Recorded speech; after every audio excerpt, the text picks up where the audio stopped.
আসসালামু আলাইকুম রহমতুল্লাহ। জনাব তারেক রহমান সাহেব, বিগত দিনগুলোতে যখন আপনার আম্মা আপনাদের দলটাকে পরিচালনা করছেন, বিএনপি নামের দলটাকে পরিচালনা করছেন, তখন উনি হয়তো কিছু কিছু বুঝতে পারছেন যে কাদের দ্বারা তাদের দলের ক্ষতি হইতেছে। তো তখন অনেক দেরি হয়ে গেছে, অনেক লেট হয়ে গেছে, যার কারণে আজকে আপনার আম্মার এই পরিণতি হয়েছে। তো আপনি এখন যে পর্যায়ে যাইতেছেন, যেভাবে চলতেছেন, মানে এতটুকু দেখতে পারি, বুঝতে পারি না আপনার দ্বারা আবার সেম একই ভুল হইতেছে। যে জনাব তারেক রহমান সাহেব, এই জুলাই সনদটাকে আপনি যেহেতু হা ভোট দেওয়ার জন্য জনগণকে বলছেন, তাহলে জনগণ মেনে নিছে যে আপনি হার পক্ষে আছেন। এখন যদি আপনার ভিতরের খবর আল্লাহ তাআলা ভালো জানে, আপনার মনের খবর আমরা জানি না। তবে আপনি যদি এখন এই হার থেকে সইরা যান, এমন হইতে পারে যে আপনার দলের কিছু কিছু মানুষ আছে যারা আপনাকে অনেক জোর জবরদস্তি করতেছে, অথবা পিছন থেকে আপনাকে অনেক প্রভাব খাটায় বলতেছে যে নার পক্ষে থাকার জন্য। এই নার পক্ষে থাকা আপনার জন্য কল্যাণকর হবে না। বিগত 17 বছর আগে থেকে দেখে আসছি যে প্রথম প্রথম আপনাদের এই দলের অবনতি হওয়া শুরু হয়েছে যখন আপনারা ভোট দেওয়ার মধ্যে অংশগ্রহণ করেন নাই। তারপর থেকে কিন্তু আপনাদের পতন শুরু হয়েছে। আর অংশগ্রহণ না করার পিছনে কিন্তু আপনাদের দলের কিছু কিছু লোক, কিছু কিছু নেতা, তাদের কারণে কিন্তু আপনারা অংশগ্রহণ করেন নাই, তাদের কথার কারণে। তো সেম ওরকম যদি এখনো কিছু কিছু আপনাদের দলের নেতা কর্মী থাকে উচ্চ পর্যায়ে, যে আপনাদেরকে বলতেছে বা আপনাকে বলতেছে যে না পক্ষে থাকার জন্য, ভুলটা আপনি করেন না।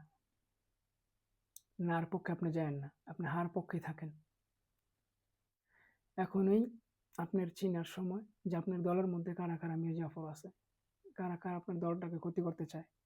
এখন আপনি নিজে যদি চান যে না এই দলের কারণে আমার পিতা হারাইছে, আমার মাতাকে হারাইছে, আমার ভাইকে হারাইছে, তো এই দলটাকে আমি আস্তে আস্তে নিশ্চিহ্ন করে দেবো, তারপর আমি দেশ ছেড়ে চলে যাবো, এটা একটা আলাদা বিষয়।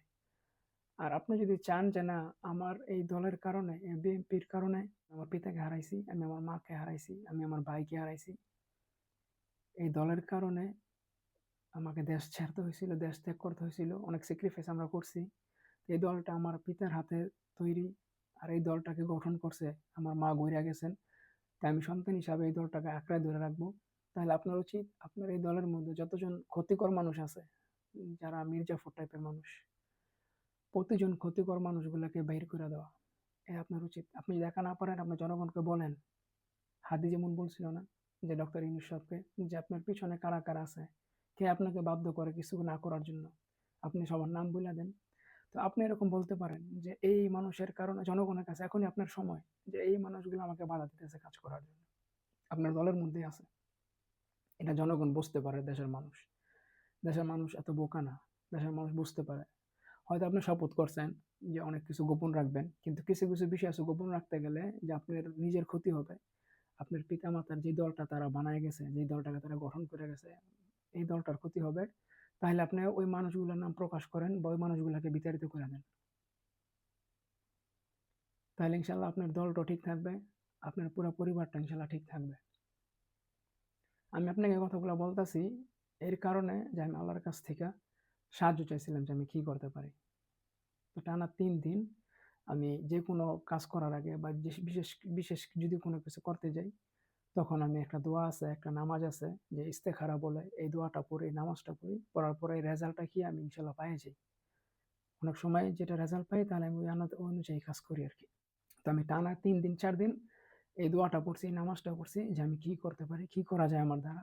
তো সেম প্রতিবারই একই রেজাল্ট আমি পাইছি, যে আপনাদের এই দলের বিএনপি নামের দলটা যে আছে, আপনাদের যে ভুলগুলি হইতেছে এই ভুলগুলির সমাধান করার কথা, সমস্যা নিয়ে কথা বলা, এই ভুলগুলো নিয়ে কথা বলা। আপনার যদি ভালো লাগে আপনি গ্রহণ করবেন, ভালো না লাগলে আপনারা গ্রহণ করবেন না। ভাই দেখেন আমি ছোটবেলা থেকে পড়ালেখা করছি সমস্যা নিয়ে, ইঞ্জিনিয়ারিং নিয়ে পড়ালেখা করছি। তো তো মানে ডিএনএ এর মধ্যে এরকম হয়ে গেছে আর কি, রক্ত মাংসের মধ্যে এরকম যে সমস্যা দেখলে সমাধান করা, এটা আমার নিজের হোক বা অন্য কারো হোক, যাই হোক। তো আমি দেখতেছি যে আপনাদের এই সমস্যা, এটা বিশাল একটা সমস্যা, আপনি আস্তে আস্তে হয়তো আমি বুঝতে পারতেছি আপনি ভুগতেছেন, তার কারণে আমি আপনাকে বললাম যদি ভালো লাগে আমার কথাগুলা গ্রহণ করবেন, ভালো না লাগলে গ্রহণ করবেন না। আরেকটা বিষয় হইতেছে, আরেকটা যেটা দেখলাম যে ইশরাক ভাই, আপনি তো আলহামদুলিল্লাহ শিক্ষিত মানুষ, আপনি কেন রুমিন ফারহানা তার পিছু পিছু উঠে গেলেন? যদি ওঠারে হইতো আপনি তার আগে উঠতে যেতেন, অথবা তার পরে উঠতেন, তার কিছুক্ষণ পরে যেতেন, কিন্তু তার সাথে সাথে কেন? এতে বোঝা যায় যে আপনি তাকে ফলো করতেছেন বা তার থেকে শিখতেছেন। ব্যারিস্টার রুমিন ফারহানার থেকে শিখার মতো কিছু নাই। তার কাছ থেকে আপনি পলিটিক্স শিখেন না। যদি পলিটিক্স শিখার হয়, আমাদের এনামুল স্যার আছে। ওনাকে আমি অল্প চিনি, বেশি চিনি না। কিছু ভিডিও দেখছি ওনার। তো ওনার কাছ থেকে আপনি পলিটিক্স শিখতে পারেন। তারপর লুৎফুজ্জামান বাবর, ওনার কাছ থেকেও পলিটিক্স অনেক কিছু শিখতে পারেন। হয়তো ওনার কিছু ভুল হইছে, ভুল করছে। মিডিয়ার মাধ্যমে আমরা জানতে পারছি বা মিডিয়া এটা প্রকাশ করেছে। সত্য মিথ্যার আল্লাহই ভালো জানে। এবং আপনাদের প্রধানমন্ত্রী যে আছেন স্বয়ং তারেক রহমান, প্রয়োজন ওনার কাছ থেকে সরাসরি আপনি শিখেন পলিটিক্স। আমার ব্যক্তিগত একটা মতামত আপনাকে পেশ করলাম। পছন্দ হলে গ্রহণ করবেন। কারণ আমি আপনাদের এই বিষয়ে কথা বলার জন্য মোটেই প্রস্তুত ছিলাম না। তারপরও টানা ৩ টা দিন এখানে একটা হাদিস আছে, যে হাদিসের মধ্যে আরকি এরকম মাফহুম আসছে, যদি কোনো মানুষ আপনাকে আমি হাদিসটা পড়ে শোনাই তাহলে ইনশাআল্লাহ আপনারা ক্লিয়ার হয়ে যাবেন আরকি।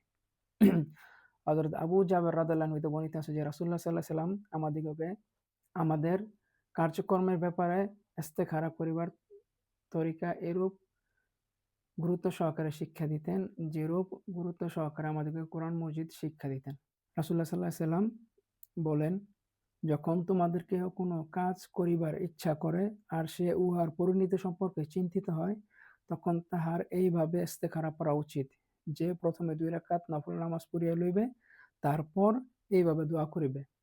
আল্লাহুম্মা ইন্নী আস্তাখিরুকা বিইলমিকা ওয়া আস্তাকদিরুকা বিকুদরাতিকা ওয়া আসআলুকা মিন ফাদলিকাল আযীম। فإنك تقدر ولا أقدر وتعلم ولا أعلم وأنت علام الغيوب. اللهم إن كنت تعلم أن هذا الأمر خير لي في ديني ومعاشي وعاقبة أمري فاقدره لي ويسره لي ثم بارك لي فيه. وإن كنت تعلم أن هذا الأمر شر لي في ديني ومعاشي وعاقبة أمري فاصرفه عني واصرفني عنه واقدر لي الخير حيث كان ثم أرضني به. এর অর্থ হইতেছে, হায় আল্লাহ, আমি আপনার নিকট আপনার এলেমের মাধ্যমে কল্যাণ কামনা করি, আপনার কুদরত দ্বারা শক্তি চাই এবং আপনার নিকট আপনার মহান অনুগ্রহ প্রার্থনা করি। কেননা আপনি প্রত্যেক কাজের কুদরত ও ক্ষমতা রাখেন, আর আমি কোনো কাজের ক্ষমতা রাখি না। আপনি সবকিছু জানেন, আর আমি কিছুই জানি না, এবং আপনি সমস্ত গোপন বিষয়কে অতি উত্তম রূপে জানেন।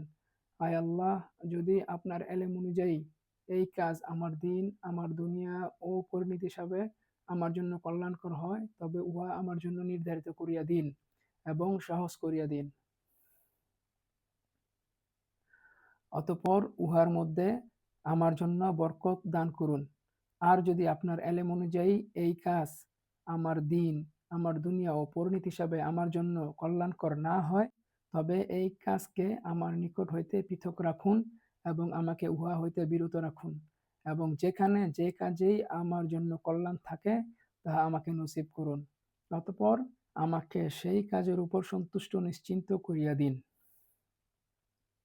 এটা হইতেছে এই দোয়ার এবং নামাজের তরিকা আরকি। তো এখানে এই কাজটার মধ্যে উল্লেখ করতে হবে মনে, মনে ধ্যান করা বা ধারণা করা বা আপনার মনে, মনে স্মরণ করা যে আমি এই যেকোনো কাজ বা যেকোনো পলিটিক্স, এখানে কাজ হতে পারে, কোনো একটা কোম্পানি থেকে অফার পাইলাম। এই অফার নিয়ে হয়তো আমি একটু চিন্তিত আছি।